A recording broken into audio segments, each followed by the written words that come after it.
انا جيت. السلام عليكم ورحمة الله وبركاته. معانا النهاردة قصة ملهمة لشاب ملهم، خلينا نسمع قصته وحكايته ونرجع لبعض تاني.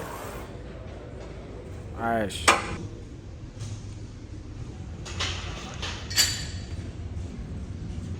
ممكن تصور معانا بس؟ معلش. والله عندي تمرين بس عشان خاطر ان الناس تستفاد بس مش اكتر يعني.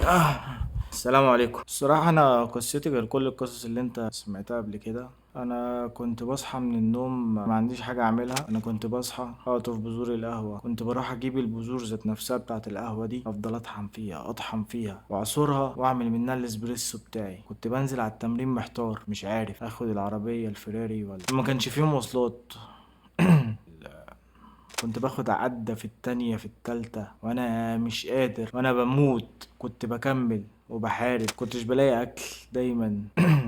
كنت ببقى محضر وجباتي. انا في مرة عجزت معايا على نص سكوب، نزلت اشتريت علبة كاملة، ما كنتش بستنى اي حاجة توقفني، كنت بعمل المستحيل عشان خاطر التمرين وعشان خاطر جسمي وعشان طب خاطر بالنسبة الجيم. للتمرين اللي انت انا معطله؟ فعلا معطله. طيب انا جاي.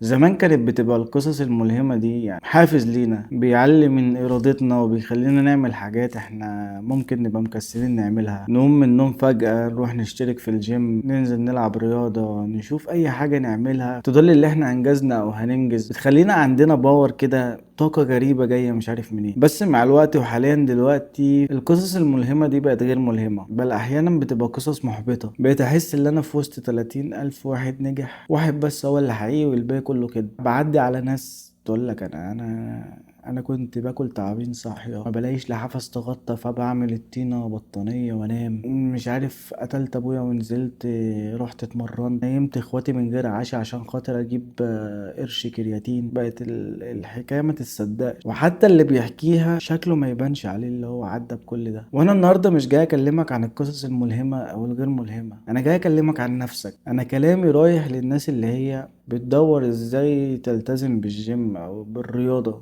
انا بكلم الشخص اللي هو نفسه يبدأ، نفسه ينزل يتمرن. بس انا عارف اللي انت في مكانك دلوقتي بقيت حاسس اللي انت عشان بس تدفع اشتراك الجيم وتلتزم بقيت لازم تبقى سوبر هيرو من كتر اللي بتشوفه. والموضوع مش كده خالص، انت محتاج تتمرن عادي في الوقت اللي انت فاضي فيه، عادي في الحتة اللي انت عايزها، في الجيم اللي على كيفك. اتمرن انت براحتك بمزاجك، ولو مش عايز تتمرن ما تتمرنش. ما تغصبش نفسك على حاجة عشان خاطر ناس عملتها وانت لا. طول ما انت مش مقتنع بحاجة ما تعملهاش. انا من مصلحتي اللي انا اقول لك انزل اتمرن واستفيد، ودي المعلومة. بس هو غالبا انت سمعت المعلومة دي 5000 مرة على السوشيال ميديا. قاعد ليه؟ يلا انزل اتمرن يلا. انا اصلا كنت جايب المات بتاعت الجيم عاملها بطانية والدمبل عامله مخدة وما بطلعش من الجيم، ودي كانت حياتي وانت لازم تبقى كده، وادام انا قدرت انت تقدر. لا، ادام انا قدرت انت ما تقدرش، عادي.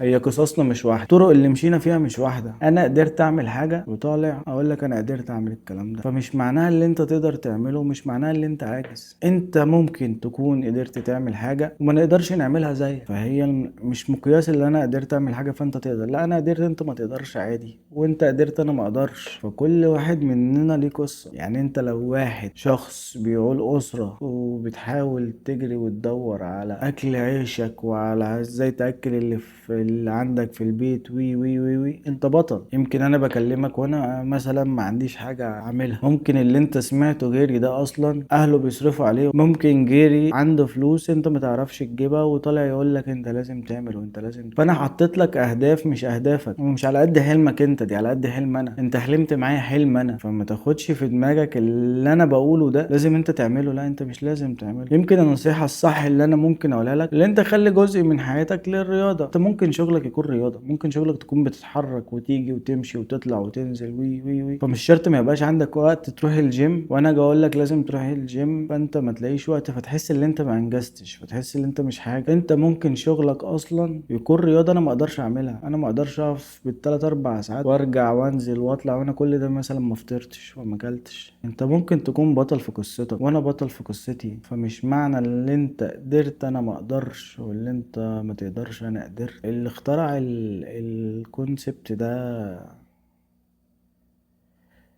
كان عايز فلوس. بس انا جاي اقول لك النهارده اللي انت ممكن اصلا يكون اللي انت بتعمله في حياتك رياضه كافيه. كتير قوي ناس ولا بتخش الجيم ولا بتلمس دمبل وتلاقي جسمها اكنه مستر اولمبيا، اكنه بطل بيلعب فيزيك من زمان مثلا. ما هي الناس دي ازاي جسمها بقى كده؟ اكيد مش قاعدين، طبيعه شغلهم او طبيعه الحياه اللي اتربوا فيها هي مطلعاهم كده. فهل العضلات دي هتتشكل من القعده؟ فلما يجي واحد مثلا تسمع له فيديو اللي انت لازم تقوم تتحرك تخش الجيم، ما انت اصلا بتتحرك، ما انت اصلا اللايف ستايل بتاعك رياضي. لو انت مهندس نزلت موقع وشايف عمال رايحين جايين، هتلاقي شكل اجسام العمال دي جسمها احلى 100 مره من ناس طلعت على الستيج ومن غير اي مجهود. الجماعه الافارقه اللي على السوشيال ميديا اللي هم بيتمرنوا بالخشب او بوزن الجسم، في كتير منهم بجد ما اعتقدش اللي هم عندهم الرفاهيه اللي هم ياكلوا 6 7 وجبات في اليوم. حتى انت بتشوف شكل الفيديو، الامكانيات اللي اتعملت بيها الفيديو دولش اللي دول عندهم مثلا يقدر رفاهية اللي هو ياكل 7 طن لحمة مثلا في الفترة دي. فانت الناس دي ازاي قدرت توصل الجسم ده بالامكانيات دي؟ ومفيش بقى جيم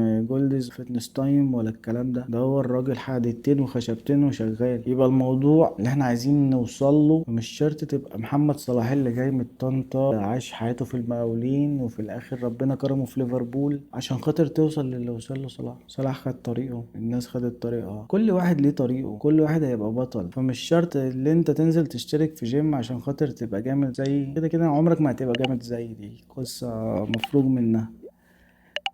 انت ممكن اللايف ستايل بتاعك اصلا يكون اعلى مني. ففي قصص ملهمة و70,000 قصة غير ملهمة. انت راجل قادر تفتح بيت وعيلة واسرة، دي قصة ملهمة. لما يبقى عندك الوقت اللي انت تشترك في جيمات وتعمل روح اشترك. ما عندكش الوقت دور على البديل، سواء هتمشي سواء هتجري سواء هتعمل. وانا النهارده جاي اقول لك لو انت اللايف ستايل بتاعك اصلا رياضه او حياتك اصلا رياضه، فانت مش محتاج تلعب رياضه. ولو انت شخص ما عندكش الوقت اللي انت تلعب رياضه، ما تحبطش نفسك. فهي النصيحه يعني كل واحد مننا له قصته، ركز مع قصتك وانت مع الوقت هتعرف امتى انت محتاج ايه. والسلام عليكم.